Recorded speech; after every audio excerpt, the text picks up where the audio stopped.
Good morning. I'd like to call the meeting to order and establish a quorum, and we definitely have a quorum. It's great to look at all of those names on the computer and those that we have here. Would you introduce yourself, Joe? Let's start here. Oh, excuse me. I'm Marilyn Massey. Thank you, Marilyn. And your role? I'm a chair for this next 2 years. Congratulations. I'm Joe Ruth, representing Colorado Springs. Good morning, I'm Bee Babbitt, and I'm past chair at large. Bill Bowles from Park County. Jim Woodard from Teller County.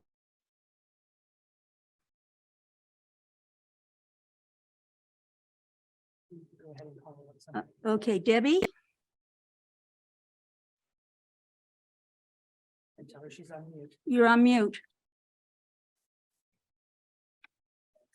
Debbie Levin Stankiewicz from Colorado Springs. Mary? Mary Cap from El Paso County. And how about Maria? There you are.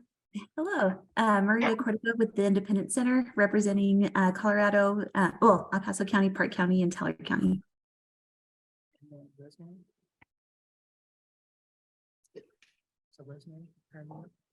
Hi, sorry. I'm Rosemary Hodemiel with the Alzheimer's Association. And then that covers all of our RAC members so far. Okay. Well, I think we ought to welcome Jody. Good morning, everyone. Jody Barker, Area Agency on Aging Director. Good to see you all. And then go ahead and let's call out the other people who are not part of the RAC, so Jason. Okay. Jason, are you there?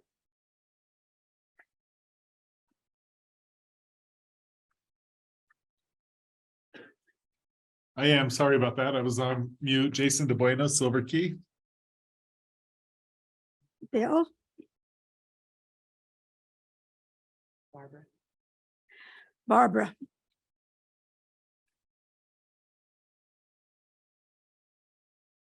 Barbara Segment, Area Agency on Aging. Last one is Kathy. And we've got Kathy that you tell us who you represent.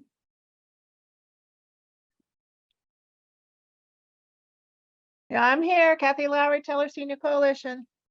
Super. And then Marilyn, I'll go ahead and mention the folks that are here in the room with us. So we have a couple of other staff members here in the room. We have Jared running the technology this morning, our public information officer. Then we have Melody, Hannah with us, Laura Cruz, and then we have Cynthia with Pearls in the audience as well. And then I'll turn it back over to you, Marilyn. Okay. I'm looking at agenda approval. Have you looked over the agenda and are you comfortable with it, or do you want to add something? Don't see any hands up. So I we'll move go we ahead with approve the agenda. and second. I'll second it. All in favor? Aye. Aye. Aye. Thank you. Now we're looking at the meeting minutes from last month. And we'll need approval of the minutes from last month. Could I have someone? I make a motion that we approve the minutes from the December meeting. Thank you. Second. Thank you. All in favor? Aye. Aye. Aye. Aye. Okay.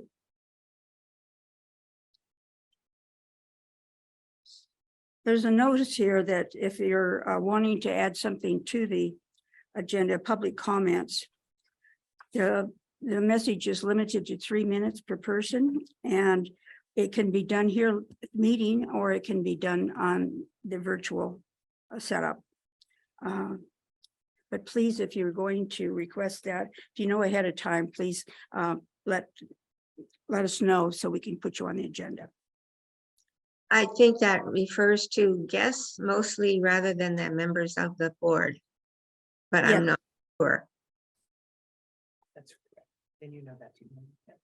Okay, And Madam Chair, we did not receive any requests for public comment for this meeting. thank you. Well, let's move on then to action items. And first one is a technical review subcommittee carryover recommendations, and Jody's going to present that. Good morning, Madam Chair and the rest of the board of the Regional Advisory Council. Good morning, and thank you for being with us today. I will be presenting the overall recommendations of the technical review subcommittee related to the carryover funding that we're receiving. For those of you who may not have been through a carryover season with us, I'll give just a little bit of background on this. Carryover process is a recurring and normal part of our funding process. This is related to unused federal funding from the previous federal fiscal year. Federal fiscal year is October 1 to September 30th of the previous year. And so these represent funds available that were unspent. A big reason for this number being the level that it is because of the emergency funding that came in during COVID over the last couple of years, which had the highest priority for spending. And so normally carryover funding does not range quite this high. And just so you're aware of that. Every year we do wait until we receive confirmation from the State Unit on Aging, that is our state administrators of our contract and the overall fund management, that carryover will be available. As I mentioned, it's a normal part of the process. However, we do have to wait for confirmation that it is going to be made available this year because of the ongoing federal budget discussions and some other areas. There were concerns that carryover would not be available. However, it was made available to us again this year. And so we received notice that it was going to happen. We made some estimates on the numbers on our end, and then put out the notice to all of our providers. All of our contracted providers received notice that carryover was going to be available. We provided documentation to them so that they could express their needs. It's just a real simple needs assessment that we asked them to do. Of course, they're already contracted providers. We know who they are. We know what services they offer. And so we remind them we don't need a book. We just need you to express the needs where they are right now and what could be spent between the time of distribution and June 30th of 2023. And so just to highlight that, carryover funding is only available to currently contracted providers, and it can only be used in current line items, those are areas that they're already providing services. Carryover funding cannot be used to build out a new service, establish a new service, etc. So it has to be used to meet the needs of the line items already in place. So let's see, Jared, are you running the show? If you'll scroll up to the, I believe it may be the next page is the carryover request 22-23. Yes, right there. Thank you.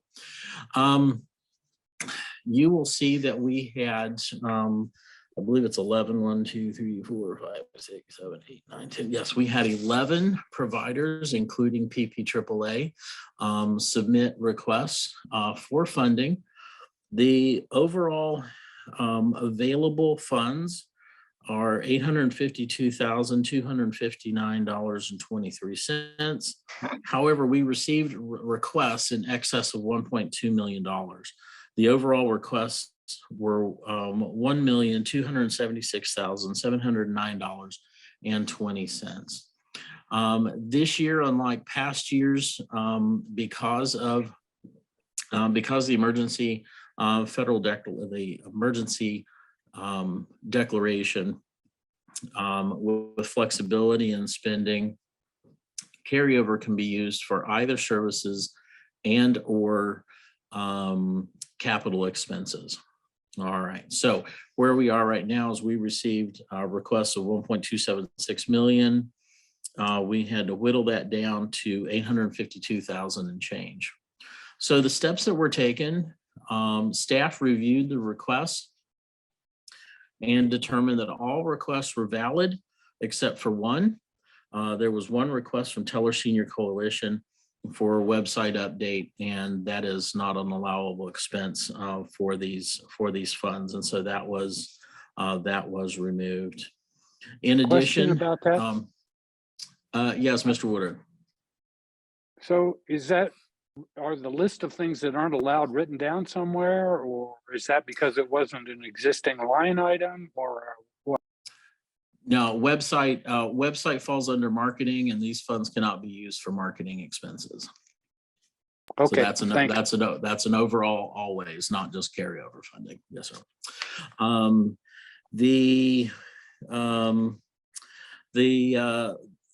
Then what we did, staff and made recommendations to the TRS subcommittee to then draw out capital expenses, including some computers, vehicles, other equipment, to reduce those funds a little bit further, because we are coming up to making the ARPA funds available.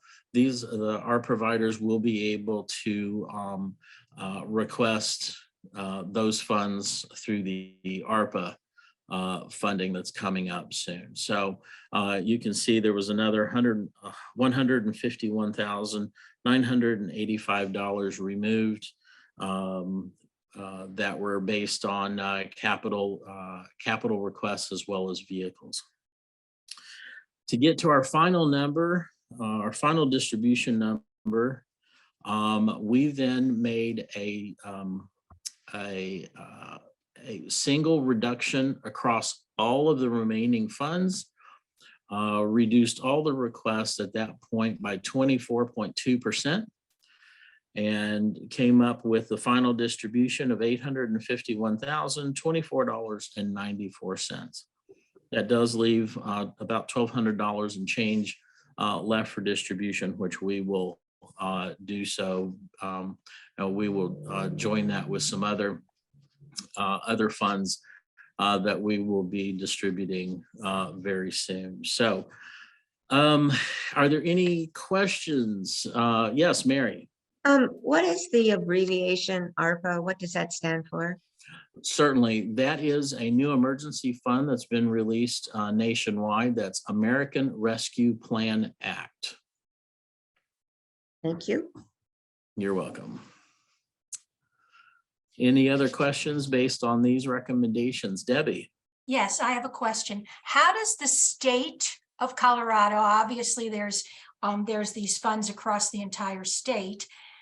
How does the state decide how much money goes to each area agency, and around what was the total state amount of care? Yeah, so this is, that's a good question, but that's not how these funds are determined. These are determined by region. And so this one, the overall funding, I've got that, just a moment here. The actual funds that are coming to us as carryover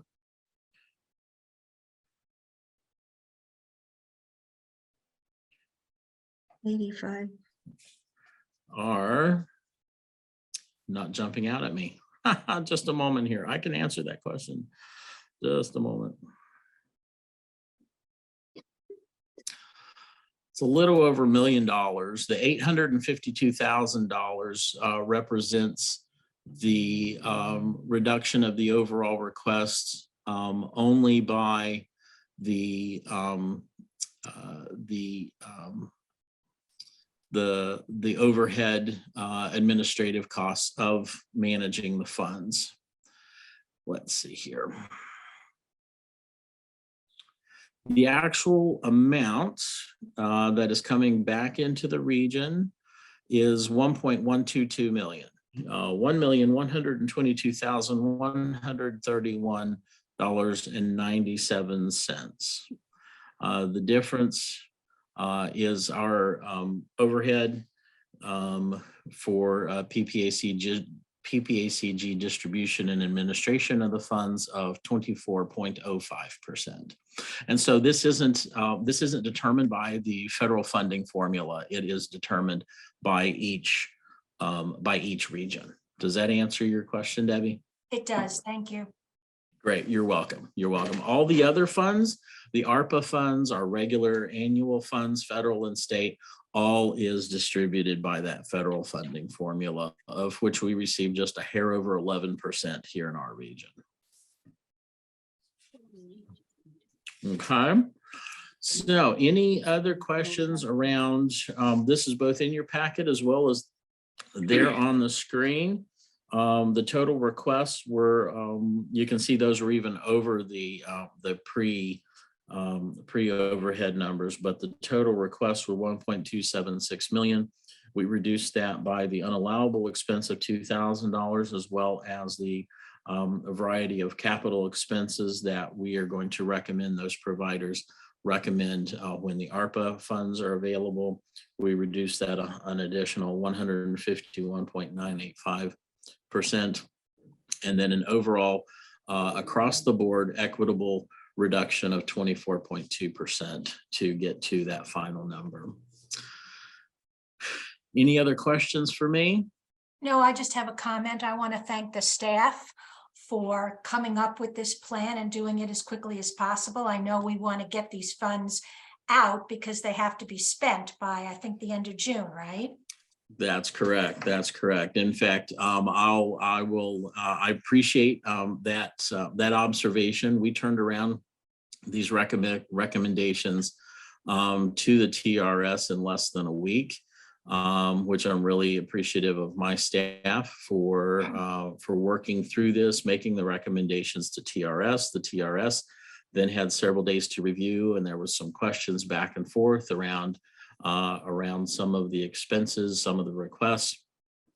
And at the end of the day, we were able to get this in time to our board of directors. And I will share this. Normally, we're ahead of the state. Once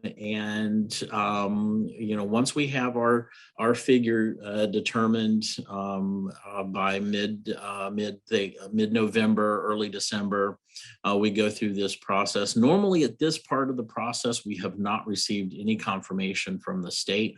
We move forward with everything that we can do until we hear from the state. Early January, due to a special request of the State Unit on Aging to the state treasury, the State Unit on Aging made a special request to do what's called a pre-spending authorization that simply knows that they know what they're going to receive from the feds. And so they're going to go ahead and release those funds at the state and just backfill. That's not a normal process, but they decided to ask for that special authorization. It's never been done before, and they received authorization to do so. And so these funds are already available to access, which means that with your vote today and with a special vote that I proposed to the PPACG Board of Directors a couple weeks ago, these funds will be available immediately to our providers retroactively to January 1. And so with your vote today, that closes up the process. We don't have to go back to the board of directors for a final vote. They gave us that contingency vote last week. The staff has already done all the paperwork. Contract amendments are in place.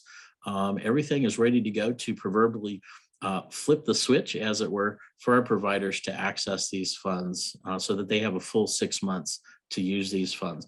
That is not normal. But I am so happy for our TRS committee, our staff, and our board members who are willing to give us those contingency votes to allow us to move quickly through this process. And so they will, everything is ready. And so this will serve with no further discussion.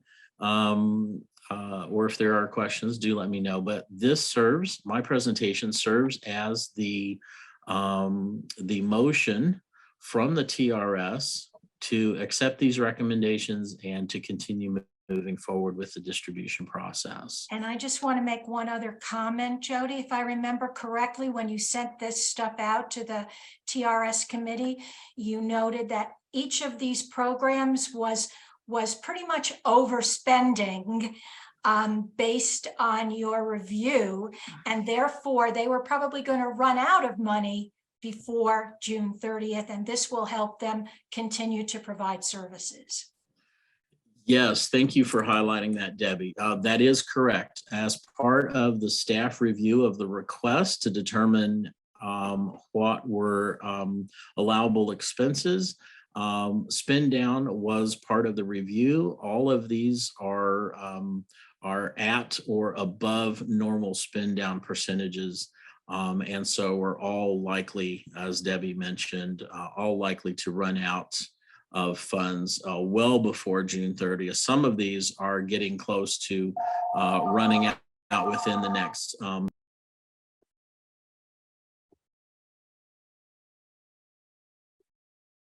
so I'll ask for a second on that motion. I'll second the motion.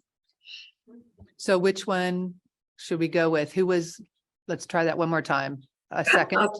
A second. So Mary, okay, we'll take Mary as the second. Thank you, guys. All right, all in favor, please say aye. Aye. Aye. Any opposed, like sign? All right, motion carries. We have a full approval of the funds. Thank you so much for the work that our TRS committee, several of the TRS committees committee members are here. And so we certainly do appreciate you for reviewing these. So the next step falls on me. I will be distributing these approved recommendations out to all of the providers within the next 24 to 48 hours so that they know that they can access those dollars with their January reimbursement requests effective to January 1. So thank you very much, Madam Jody, Chair. I'm finished with my portion and happy to pass it on. Yes, Mary. Question, you said that I had not realized this, I didn't see it until Debbie mentioned it, and it has nothing to do with this vote, but those agencies that are overspent, if they had not received this money, then what would be the condition? What would be the situation if we've got agencies that have come to the end of the year and are overspent? How is that covered? Yeah. That's an interesting question and a good observation, Mary. That is the challenge that we find with several of our providers right now. In fact, like I mentioned, for some of these, they're above their 50% spend down, at the end of December, which would have been the completion of the first 6 months. We expect folks to be around their 50% spent. For some of these programs, those are well into the 60s, 70s, 80%, and some even into their 90% spent. For some of the organizations, they have other funding that they might access, but for some of the organizations, we are their only or we are their primary funding source. And so for us, while I can't dictate where they're going to find other funding if they're meeting the needs at such great numbers, we as a staff continually refer folks to funding opportunities that come to us. We get emails all the time from different organizations and recommendations of grant opportunities. But that is one of the tough realities of the services that we're providing in our community. overall and overarching, we do not receive enough Older Americans Act or Older Coloradans Act funding to truly meet the needs for these service lines across the region. We just don't. And that's one of the stories that we continue to share at the state level and at the national level, that additional funding is needed. Now, some of this, some services have increased because of the flexibility in some of the rules around access to services. However, many of those rules are being rolled back to pre-COVID standards. And so we may see a dip, but I think the reality is that many of our providers have served far more members of the community than they did pre-COVID, because COVID elevated the need of services within a home. And they also elevated service availability within the community. And when that happens, you get more people making phone calls. You have more people accessing services than what you have dollars for. And it is a challenging reality that we face. And we have these conversations, oh my goodness, within AAA, that's practically a daily conversation at some level, at some service level, at some level across the week. Where can we access more dollars? Where can we refer organizations? How can we find efficiencies?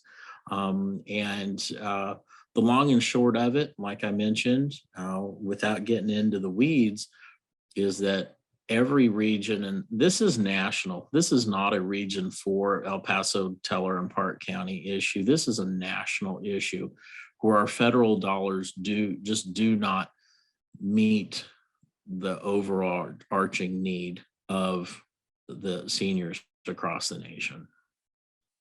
So it's a long answer to say I have no idea, Mary.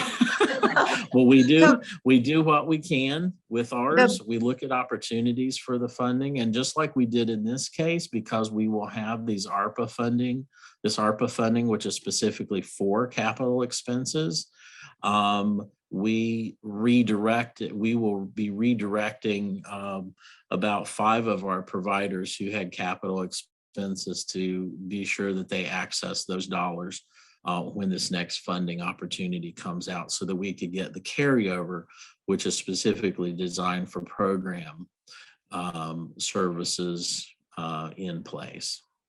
So when the request from the agency comes in, do they identify what money they have actually already spent? Well, we can see that. We see that in all of their, in our systems. We can see exactly what they've spent and what's still remaining. So we can see that by percentage, and we can see that by actual dollars, since they are submitting their reimbursement requests through us. And we can compare that against their RFP budget requests from the beginning of the contract period. So we can see when, how they're using their dollars. Are they using them most effectively? We can also look at when it's a good time to talk about the possibility of changing CPU, for example, mid-year to meet those ongoing costs of program delivery. And so like I said, these are conversations that my staff and I have on a weekly basis to make sure that we're meeting the needs of our providers. However, we just don't have, we don't manage any other fund sources. So if it comes to us through the state, if it comes to us through the feds, then we get those out and make those recommendations to our providers and help guide them to those funds. However, many of our providers are eligible for other county funds, other nonprofit funding sources and such, like CDBG grants, which are county-based grants.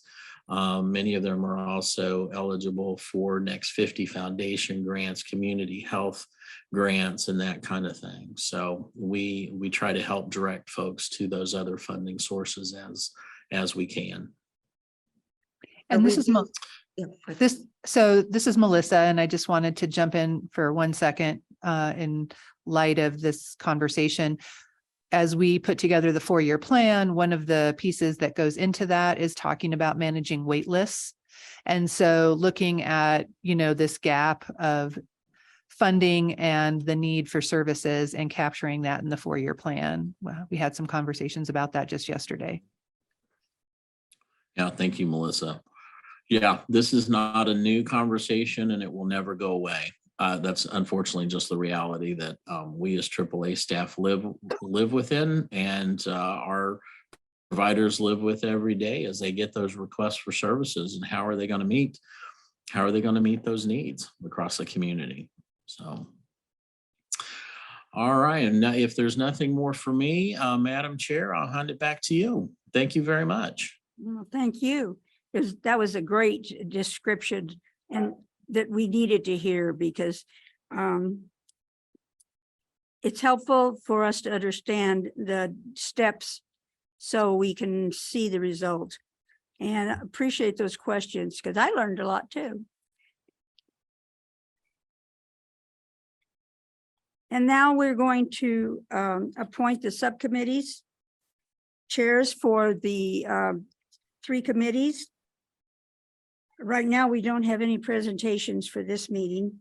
We will have some in February. The chairs of the different committees is Rosemary is the chair of the membership committee, and all 3 of these people have volunteered to continue being the chair. So we're fortunate that they already have this experience and we can build on it. Jen has the strategic review committee, and Chris Larson has the TRS technical review.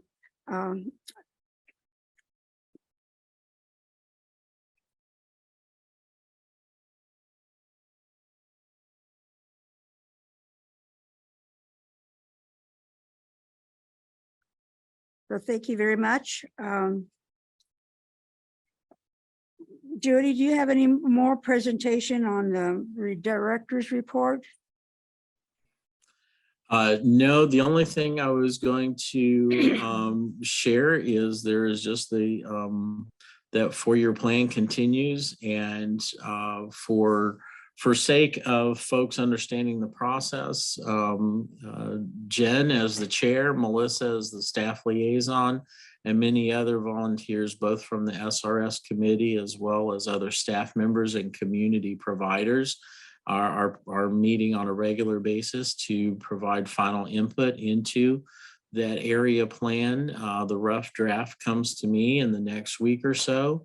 It will come to this Regional Advisory Council for adoption in you will see it in its near final form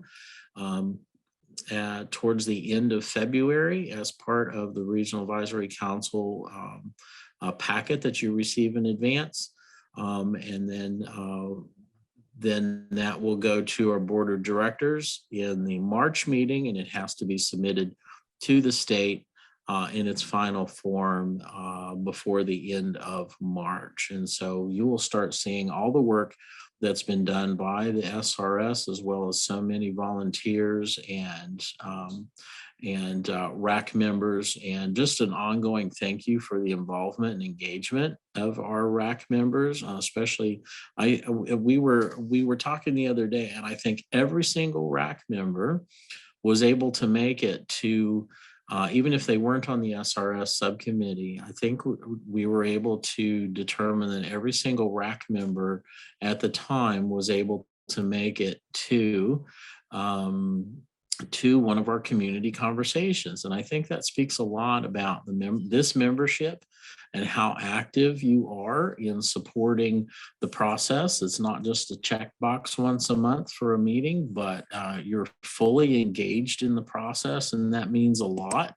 The staff, it's a lot of work, and we appreciate so much having the engagement of the Regional Advisory Council.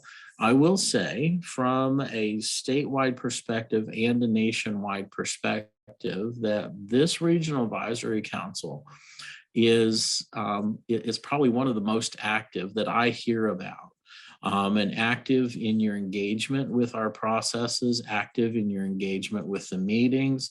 I have several of our newer AAA directors across the state asking me, how do you keep them engaged? How does this work? And why can't I get more than 4 or 5 members to show up at any time?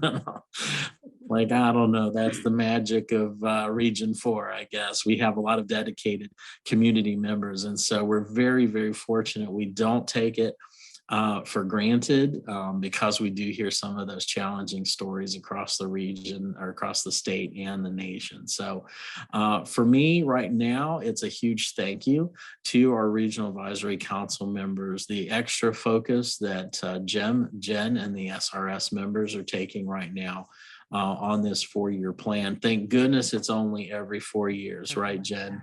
But just wanted to make sure you heard from us how much we appreciate your involvement and your engagement in our process. It is so important.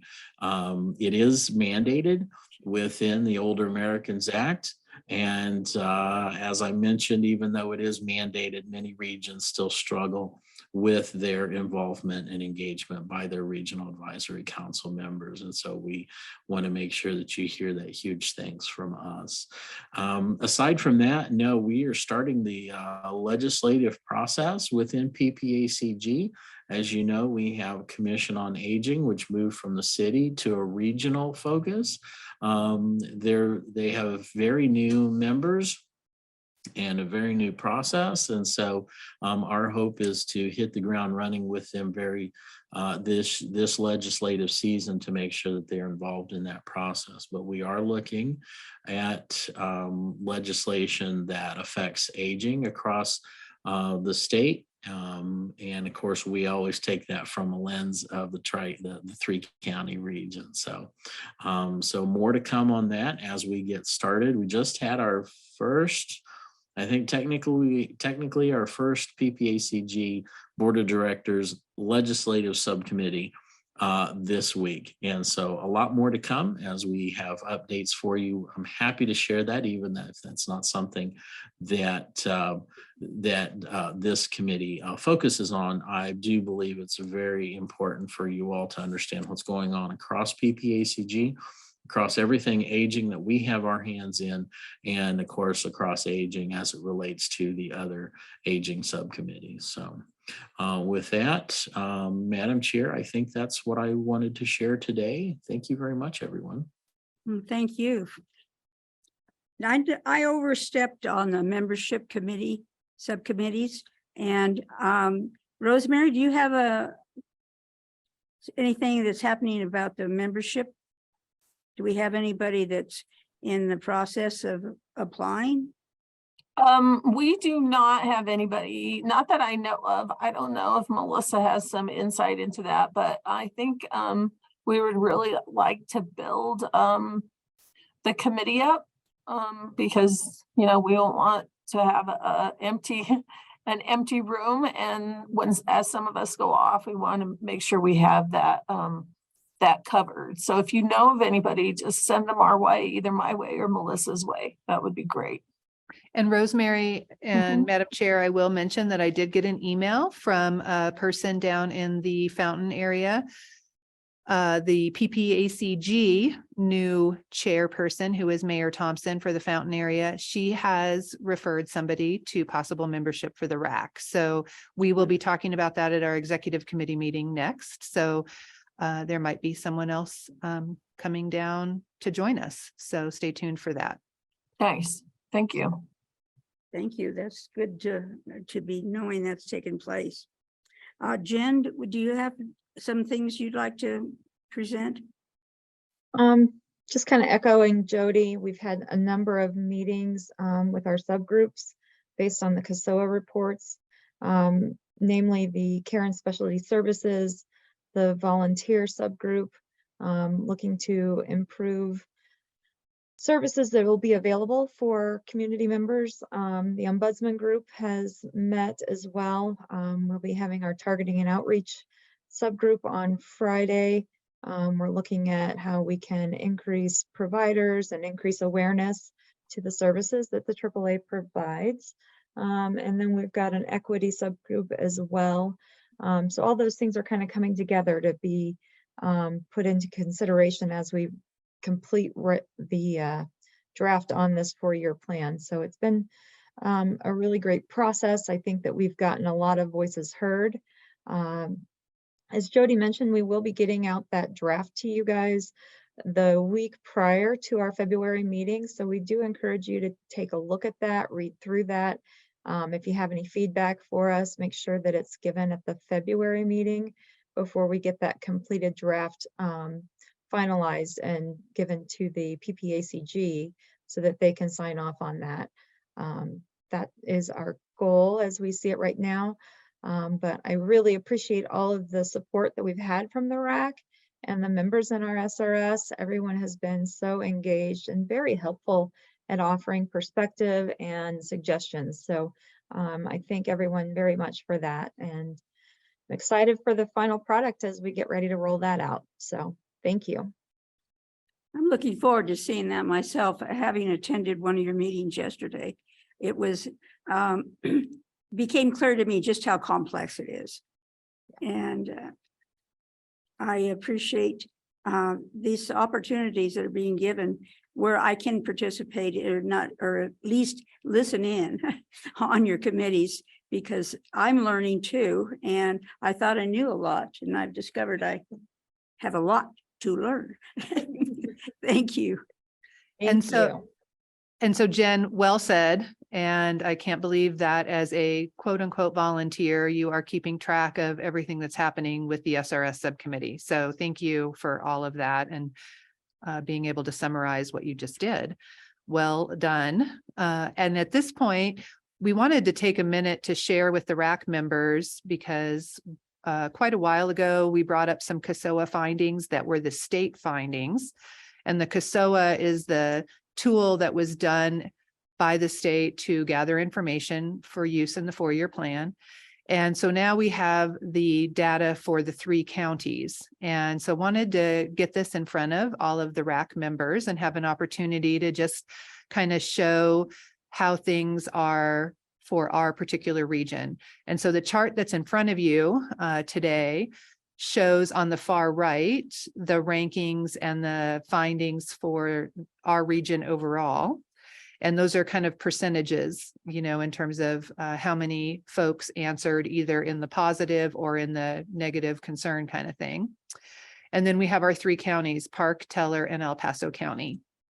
And there are a couple of different categories within the CASOA. As you know, it asked a lot of questions, and then the business that did this really kind of was able to summarize the findings into different areas. And so just a lot of, what's the word I'm looking for? Just a lot of assessing of the data and kind of giving us some really interesting pictures of our region. And overall, we had 1,197 responses to the CASOA. So that was considered statistically valid. And for our 3 counties, maybe not too bad.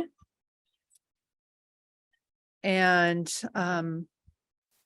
so we're really happy about that.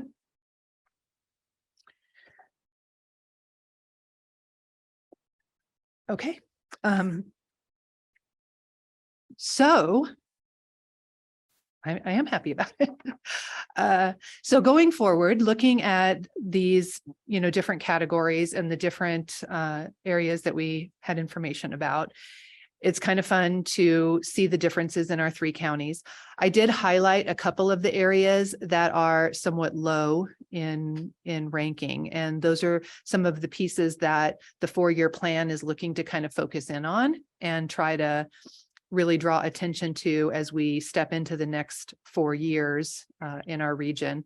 The good news is this information was also shared with all of our providers last week, and we got a lot of really good input from our providers. So for the ones who are sitting here with us today, you guys are going to get a little repeat, but for our RAC members, this is all good information and new. And as I go through this, also just really want to reiterate for those of you RAC members who are not part of the Strategic Review Subcommittee, it's super important for you to get with Jen or myself to let us know if you have something that you really want us to be thinking about in the 4-year plan. Because not every RAC member is on that committee. And so please, feel free to jump in and reach out to Jen or myself to, get your thoughts to us if you have something that you want to share. So the first kind of one that's highlighted here has to do with the available affordable housing. None of us are surprised probably by that. And so what you see there is that in Park County, 9% of the Park County residents felt that they had available affordable housing. In El Paso County, 18% of folks reported that they felt like they had available affordable housing. And then overall, it was about 17%. And so just a really low number of people felt that that was something that was available in their county and then overall in our region. And I'm going to go through this whole list, if you don't mind, the things that are highlighted. And then at the end, RAC members, feel free to kind of jump in and talk. So if you can just kind of hold your comments until we get through, I would appreciate it. So the next area that was highlighted has to do with, again, Park County. Only 8% of the folks that responded felt like they had access to quality work. And so that's, pretty low. Teller County reported 6%. Well, no, sorry, bear with me for a second there. So that quality of work positive. But then when you look at Teller County, they actually 22%. So maybe 1 out of 4 people, which is the highest out of the 3 counties, said, hey, we think we've got access to some pretty quality work. If we wanted to go to work in Teller County, we might be able to find something. Very different from Park. And then El Paso County was kind of right in between there. Then the next one, excellent opportunities to build work skills. So this is kind of interesting because Park County felt that, again, only 17%, which is super low. This is, still a real poor, reflection on what our areas have for work. But, actually the Park County folks felt that they could build their work skills if they could do it, but yet they didn't feel that they could find quality work. And then Teller County, 6% of the folks felt that they had opportunities to build work skills if they wanted to build them, which was interesting. El Paso County just kind of right there in the middle. So go ahead and scroll down some more. We'll go to the next one. I&A is information and assistance. And this is the category that when the state AAA directors met and they looked at the CASOA findings overall, this was where the state directors also felt that this was one of the number one concerns that they had, is that, people in the area, well, people around the state overall do not know about AAA services. And so this is something that this category, all of the different items that are listed underneath there are concerns. And then just the fact that, people in the state of Colorado do not know that there are resources available for older adults. So stay tuned for more, direction coming in terms of just information and assistance in general. But then what I highlighted here for Park County, they really felt that they wanted some, ideas on how do we, plan for, for retirement, for managing our finances, getting legal support. Park County residents were really feeling like there was a gap there. But if you jump to the far column on the right, it's a, 30%, which again is still pretty low and very concerning for all 3 counties. And then under productive activities, this is where we kind of capture some things about caregiving as well. And just highlighted that overall, 1 in 3 folks are providing care to somebody 55 and older and are, kind of looking for some support. And then go ahead and scroll down further, Jared. Thank you. And we'll just go all the way to the highlighted. Yep. So overall, these were some of the core challenges that the people who, answered the survey were concerned about. And so you saw kind of in the chart above, some the areas were, kind of summarized together. This is really drilling down into, so when we're talking about housing issues, what are we talking about? When we're talking about, quality of living, are we talking about, getting access to transportation? So this kind of really drills down some of these higher level needs that the older adults were saying they wanted help with. And so again, interesting to see that for Teller and El Paso County, getting help with chores in the home was a high need. Then the next one, for all three counties, people are concerned about how do we maintain our houses? We want to stay in our house, but if something goes wrong, how are we going to maintain it? Are we going to be able to fix a deck? Are we going to be able to fix a foundation? How are we going to be able to do this? Then, concern about maintaining their yards. And that really for our rural areas, they're worried about, are we going to be able to keep our driveway open when we have massive rains and it comes in and it wipes out, our dirt driveway? Are we going to be able to, keep up with the things that happen when you're living in a rural area? And then transportation came up across all three areas. Then there was a little bit about work. And so, yes, we do have some older adults who want to work and want to build their skills.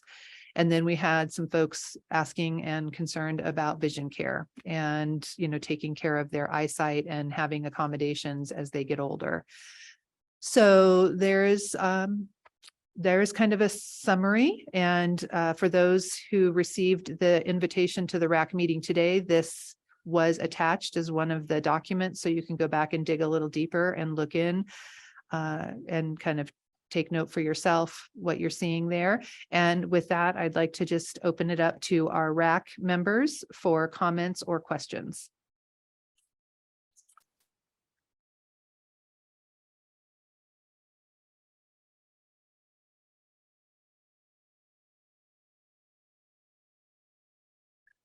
I just want to make a comment. I think if I remember correctly, Jen, we had questions about that section about work, about being able to do work. And we didn't think that even the questions on the CASOA might not in a good way be representative. We don't know how many people who took this survey even are interested in working.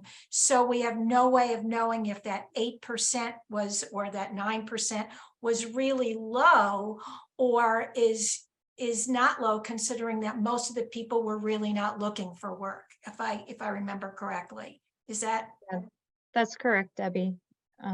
We've looked at that and we do have some questions on that. I think ultimately, Melissa, correct me if I'm wrong, some of the questions on the CASOA, we can offer input on perhaps rewording to understand the perspective of the people who are answering the survey. Some of them we can have some input, but some of them we can't. And actually that's in reference to when we do our, the AAA does their annual survey. The provider survey. Yeah, that's where we have the ability to make some requests on those. Yep. But the CASOA is once every 4 years. So yeah, the annual survey, we can add questions, but we cannot change or modify the state's questions. So But just to note that that it's not really clear about wanting to work. It wasn't the way it was worded isn't clear enough to know if if people are actually wanting work, or if most people are retired and are not interested in work. We couldn't tell that from reviewing the CASOA, the way it was stated. Correct. Yes.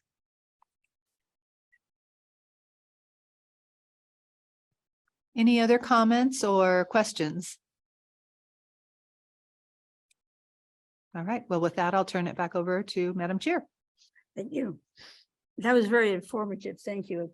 That helps us understand the particulars that were perhaps not openly available as we looked at the questions.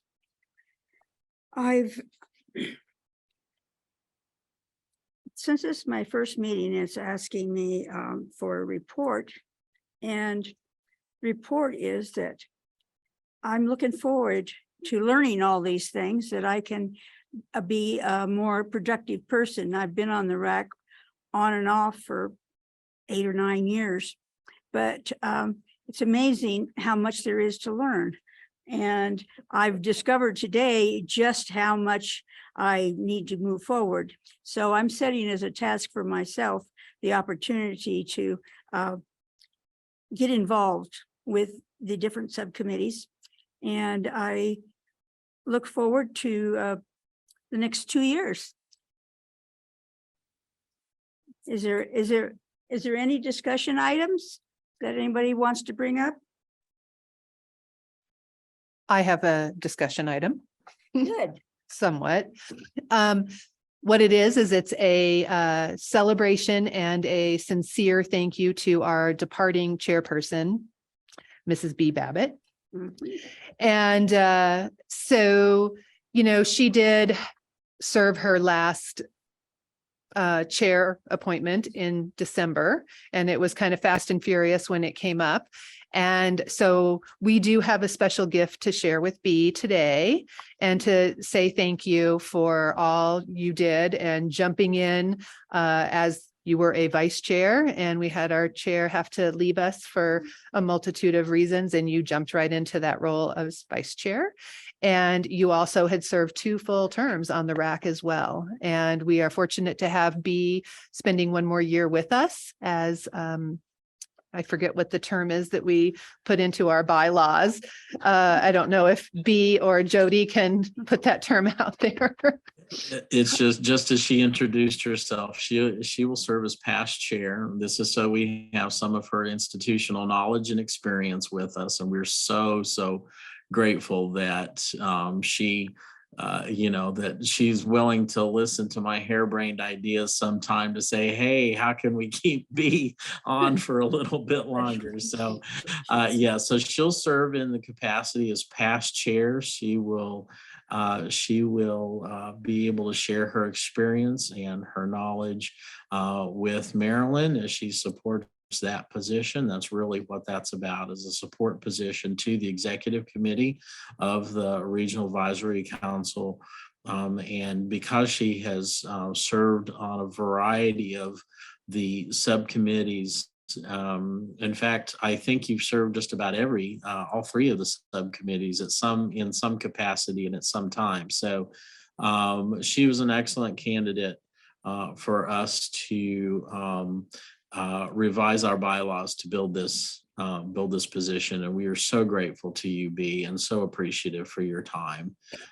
So thank you for doing it. That's why I had my hand raised too. So good timing for Melissa and I. So thank you very much, B. We appreciate you. Thank All right. Most definitely. She's going to be my mentor. All right. Excellent. Excellent. You know, being in this age group, I love the work we do. I love the work that our providers do, and I see how necessary it is. My friends are all in this age group. Yes. And so I really enjoy being aware of all the different services that are available. I pass on that information all the time. And I have I think I mentioned last time how much I've enjoyed working with everybody on the committee. And as you say, the dedication of the RAC members has been inspiring, and it keeps me working toward, improvement, growth in the services that we provide, and getting the word out that those services are available, that seniors don't have to do it alone, that there are people who have walked this path before, and we can help them handle the challenges of aging, and we can help their family members as well. So as you can tell, I'm enthused about the work we do, and I'd like to pass on that enthusiasm to the others on the committee. So I'm looking forward to this additional year. Great. Thank you. As you were speaking, it reminded me of just how much growth has the RAC has had in the last 8 years. And I say 8 years because I was, I think it was 2013 or 14 when I was first part of it. But I look at, Jody, I know you've mentioned it when you're at your national meetings and stuff, that we're kind of been plan forward for them. And I think that every time we have the funding questions, we've been able to come up with another person or another organization.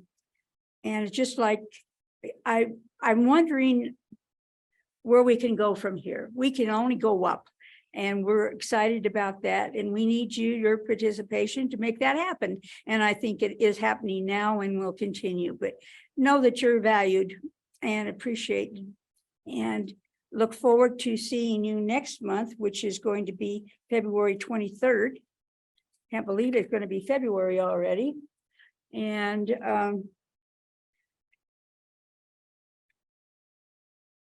does anyone else have anything they wanted to offer? I'll say one more thing. And it looks like Maria put her hand up too, so then I'll turn it over to Maria in a second.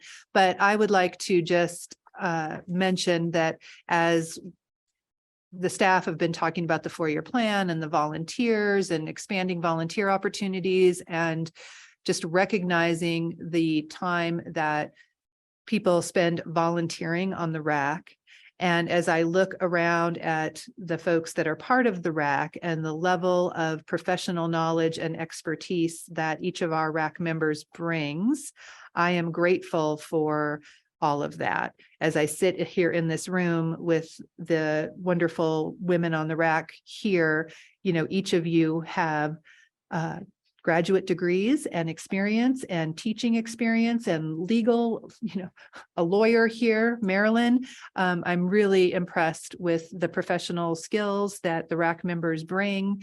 And I think that has just really shown in the last year, especially as people have asked really important questions and also offered really great support to kind of keep the processes moving along. And so again, the level of professional knowledge that this group with the RAC brings is priceless. And Maria, I'll turn it over to you. I agree with everything everyone said. And I also had a question about getting the word out so that people are aware of the services that the AAA provide.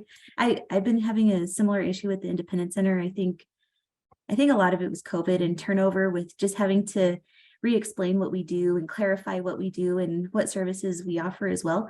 But I also wanted to sort of offer up any information I can help share, because I do go to all 3 counties. So if you have anything that I can share with anybody that helps them understand better what the PPACG and AAAs do, what opportunities are available, please let me know and I can help share that information. I already try to do that, but yeah, if there's anything else we can help to make people aware of that would be awesome. Maria, at one of the committee meetings that I'm on, I asked about individuals going into people's homes and providing services in their home. And having worked at an area agency, I knew how our area agency did it that I worked on, but I didn't know that here in Colorado Springs, it's the Independence Center that kind of operates the training program for those independent providers. So I mentioned that to Melissa that at one point I would like a bigger presentation from you for your agency and how you do that, because I think that would be really helpful to everybody on the committee to know what that's all about. Yeah, we could definitely do that. We're gonna try to do that more this year too. So whenever that works, please let me know. We can give a more in-depth presentation. Thank you. Thank you for that offer too, because you'll, just as we have different professional backgrounds, we each bring our own experiences. And you have the opportunity to be in these 3 counties where you can see where some of the experience that we've had will fit in to be of help to those people. And that's great. Does anyone else have anything that they wanted to present? Well, as I said before, the February 23rd is our next opportunity to share all this information with each other. And as there is no other comments, I'll adjourn the meeting.